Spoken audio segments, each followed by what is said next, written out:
दोस्तों, वोट चोरी को लेकर लगातार चल रही गहमा-गहमी के बीच आज मुख्य चुनाव आयुक्त ज्ञानेश कुमार ने प्रेस कॉन्फ्रेंस की।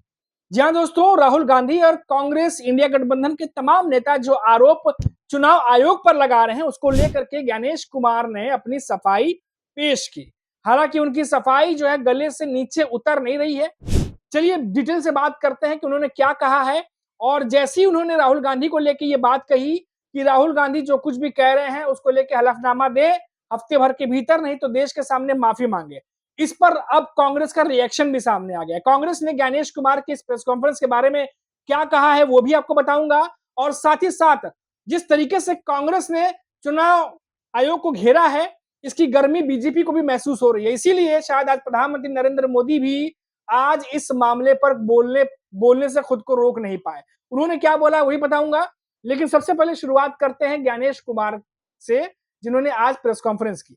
नमस्कार दोस्तों, मेरा नाम है मनीष कुमार सिंह और आप देख रहे हैं 4 PM महाराष्ट्र और आपका बहुत बहुत स्वागत करता हूं।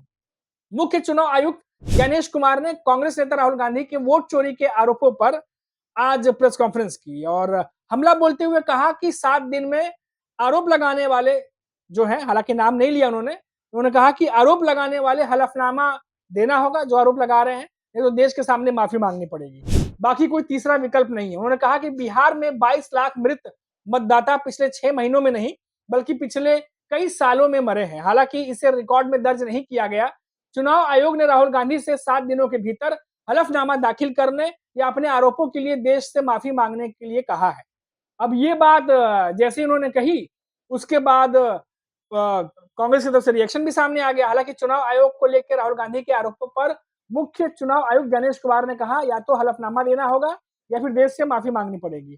अब भारतीय चुनाव आयोग की प्रेस कॉन्फ्रेंस पर कांग्रेस नेता पवन खेड़ा ने क्या कुछ कहा है। पवन खेड़ा ने कहा कि क्या ज्ञानेश जी हैं, क्या उन्होंने उन 1 लाख वोटर्स के बारे में कोई जवाब दिया जिन्हें हमने महादेवपुरा में बेनकाब किया था। बड़ा सवाल पवन खेड़ा ने पूछा है कि जिन 1 लाख वोटर्स को लेकर के जो भांडा राहुल गांधी ने फोड़ा था, क्या उस पर चुनाव आयोग ने कोई जवाब दिया। हमने उम्मीद की थी कि आज ज्ञानेश कुमार गुप्ता हमारे सवालों के जवाब देंगे, लेकिन ऐसा हुआ नहीं। जी हाँ दोस्तों, आपको बता दें कि सूचियों में सभी त्रुटियों को दूर करना है, यह गंभीर चिंता का विषय है, ये तमाम लोग कह रहे हैं।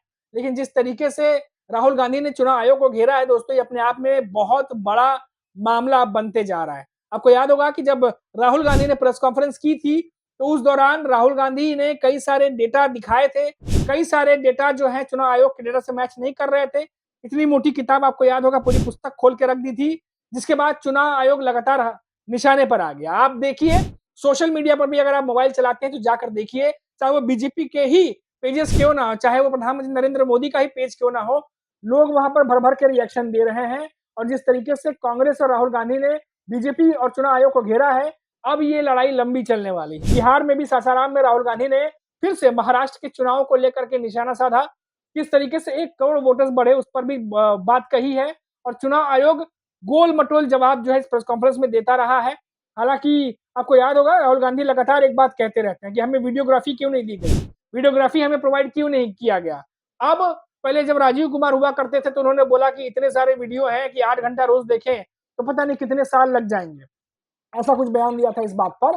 अब ज्ञानेश जी कहते हैं कि माता बहनों की वीडियो हम ऐसे कैसे किसी को दे देते हैं। हमने कुछ दिन पहले देखा कि कई मतदाताओं की फोटो उनकी अनुमति के बिना मीडिया के समक्ष रखी गई,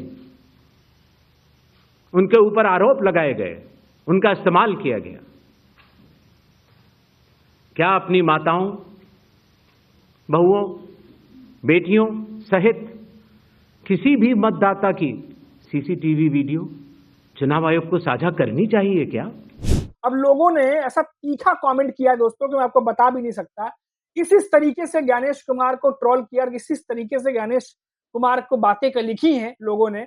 मैं कई सारी खबरों पर उस वीडियो पर कमेंट बॉक्स में मैं जाकर देख रहा था कि किस तरीके से लोग इस प्रेस कॉन्फ्रेंस को ले रहे हैं। मैं देख करके दंग रह गया जिस तरीके से लोगों ने भर भर कर कमेंट किए हैं।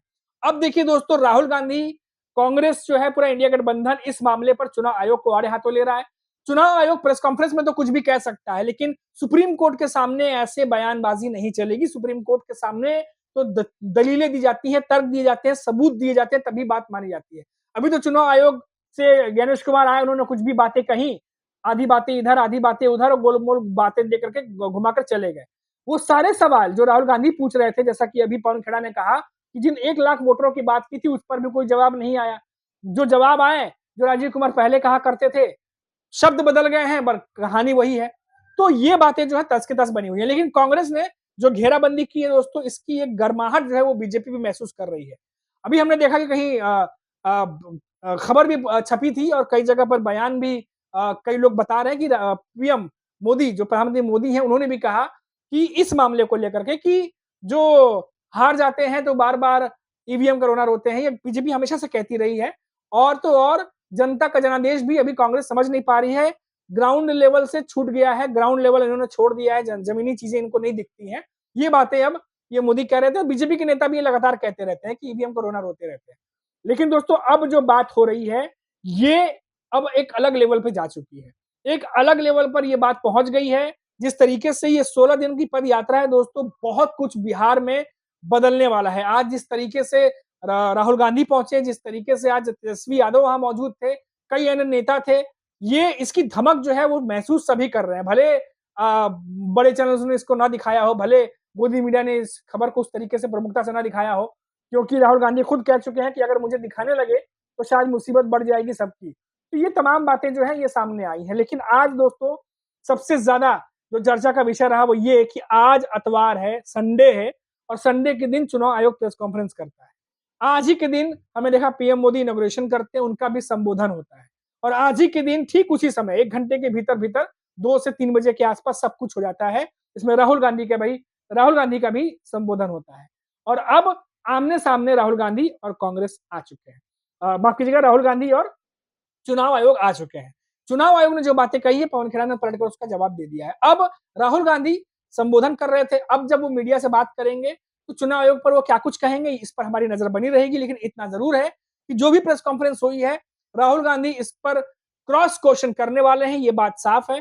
फिर से जो है कांग्रेस की तरफ से सवाल पूछे जाएंगे और इसका जवाब चुनाव आयोग क्या देगा या नहीं देगा, अब ये तो आने वाला वक्त ही बताएगा। लेकिन सुप्रीम कोर्ट में मामला चल रहा है दोस्तों, और कल या परसों में कई और बड़ी खबरें आने वाली हैं, हमारी नजर बनी रहेगी और जो भी अपडेट्स आएंगी हम आप तक लगातार पहुंचाते रहेंगे। अभी के लिए इतना ही।